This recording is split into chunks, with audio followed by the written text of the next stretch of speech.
بسم اللہ الرحمن الرحیم۔ السلام علیکم ناظرین، بین المذاہب امن فورم پاکستان کے زیر اہتمام کشمیری بھائیوں سے اظہار یکجہتی کے لیے ایک دعائیہ تقریب کا اہتمام کیا گیا۔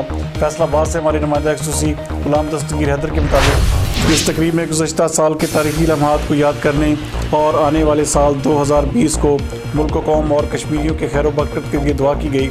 اس دعائیہ تقریب میں ڈاکٹر سید افتخار حسین نقوی، سید حسنین شرازی، جنرل سیکرٹری بین المذاہب امن فورم پاکستان نے شرکت کی۔ مزید اس حوالے سے دیکھتے ہیں غلام دستگیر حیدر کی یہ رپورٹ۔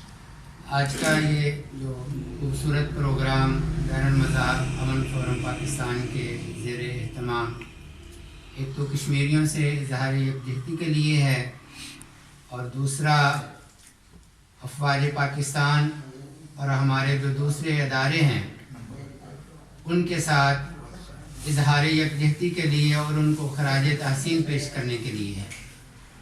اور اس کے ساتھ ساتھ ہم یہ بھی چاہتے ہیں کہ جو 2019 میں ہمارے خواب ادھورے رہ گئے، جو ہمارے کام نامکمل رہ گئے، ہم 2020 میں اپنے